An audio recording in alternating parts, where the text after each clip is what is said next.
Pete'sTools.com.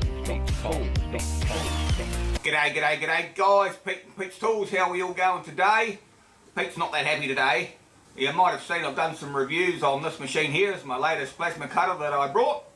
I've done an unboxing review and I've done an assembly review, and now the time comes to do a review on actually how the thing cuts. And I know, first plasma cutter I've ever brought that doesn't go. So this thing's brand new guys, straight out of the box, plug it in. Anyway guys, we'll see if we can fix the thing. Same as usual, you like my videos, subscribe, drop me a like, drop me a comment, come say good day in the comments below, and let's see if we can fix this sucker. So guys, this is just another generic plasma cutter. I think it's called a Vivarc, as you can see up here, but I mean they're all much of a muchness. This one cost me about $169 because I've got a discount off Amazon, and it's an S7 model. But like I say guys, very disappointed. The thing doesn't fire up. Well, it lights up, but nothing else happens. So guys, I'll show you what this machine does, or actually what it doesn't do. If we turn it on, remember this is a brand new machine guys. We've got it at, it's supposed to be 50 amp. This LED goes up to 51 amp, but I mean that's neither here nor there. It's probably only 50 amp. We've got the post time here as usual. I've got the air set up to about 80 psi, which is my normal air that I run on these machines. Now look what happens.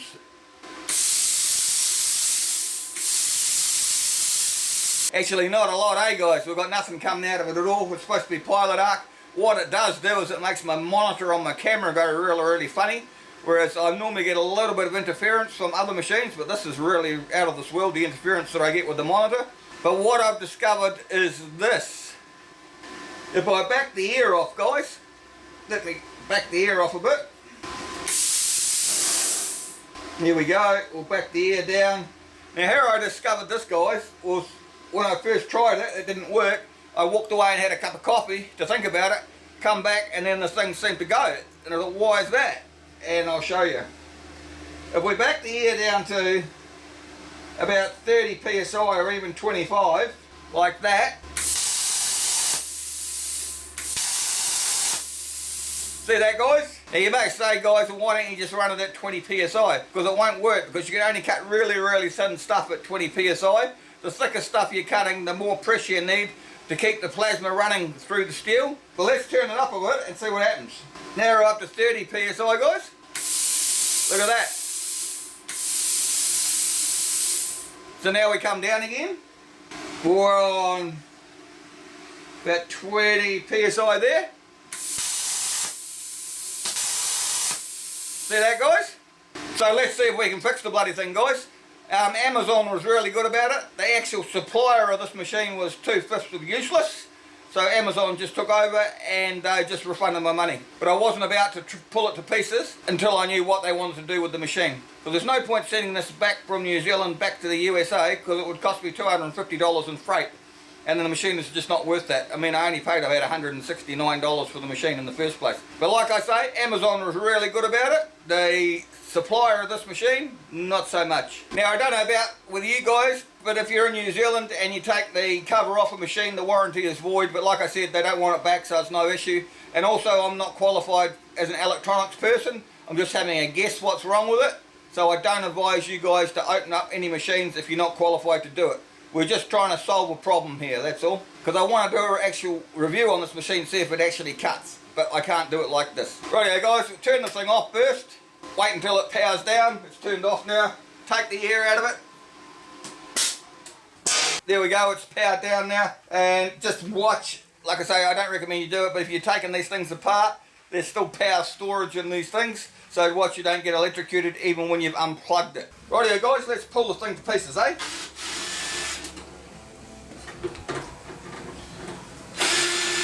Like I said, I wouldn't do this if the manufacturer was covering the warranty, but they don't seem to want to do that, so let's see what we can do.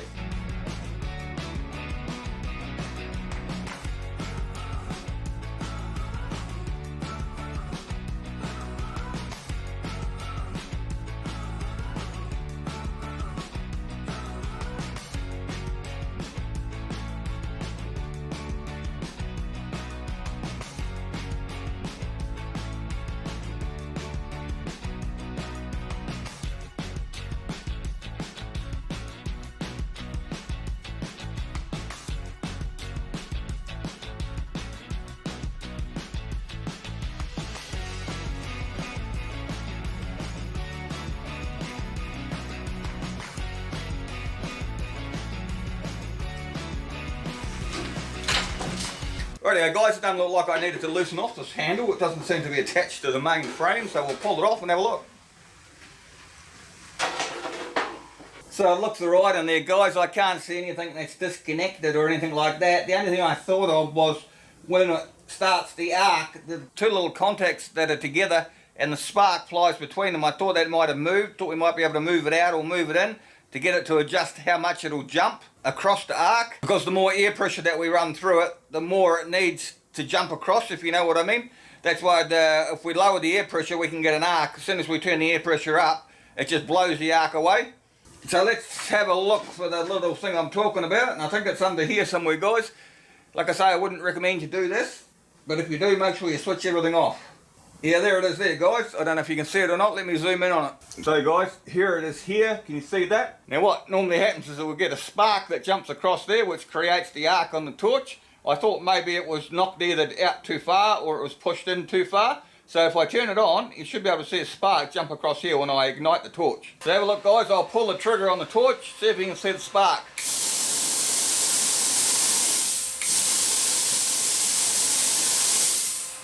See that, but it's still not giving us pilot arc, so I thought I might shorten the gap a bit or make it a bit wider and we'll see what happens. So we've still got it running on 60 psi guys. I'll pull the trigger, see if it sparks up, see if the torch goes.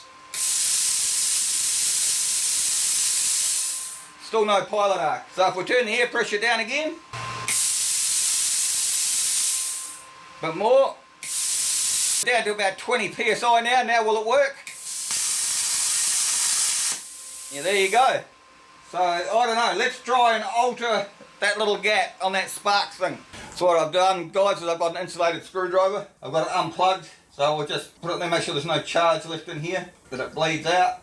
Now if I get my pliers, and we'll just try and clamp it together a little bit, see if it makes a difference. I'm not sure whether it will or not, guys. Rightio guys, we've got about half the distance on there now. Let's see if it works. We're still only on about 20 psi. No, not a razoo, guys. So I'll try doing it the other way, see if that makes a difference. Once again, guys, I'll just charge the power out of it. You might see it spark, you hear it bzzzt. So if I try and make it a bit wider maybe, just a little bit at a time, try that. Still not doing anything, guys. Try go a little bit wider again. Wait until it depowers itself. Try that, guys.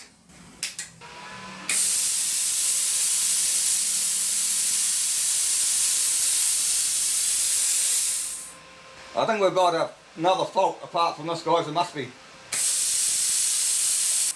So guys, doesn't look like we're going to have any luck with this at all. I thought we might get away with it just by adjusting the little gap there, but obviously not. There's obviously something more wrong with it than that. So that's as far as my expertise go on the inside of these machines. So I think we'll just put this one in the junk pile, guys. So guys, I can't even review this machine because it won't run properly. So there you go, you can't win them all. I've had a few plasma cutters now. This is the first one that doesn't actually run. Now, would I recommend you buy this plasma cutter? What do you think, guys? Anyway, guys, same as usual. Like my video, subscribe, drop me a like, drop me a comment. If you've got any better ideas on how to fix this thing, let me know. But I don't think I'll bother. I'll just chuck it in the junk pile. Move on to the next one. There's always plenty of good plasma cutters out there for you guys. We don't have to worry about the junk. Anyway, guys, see you later.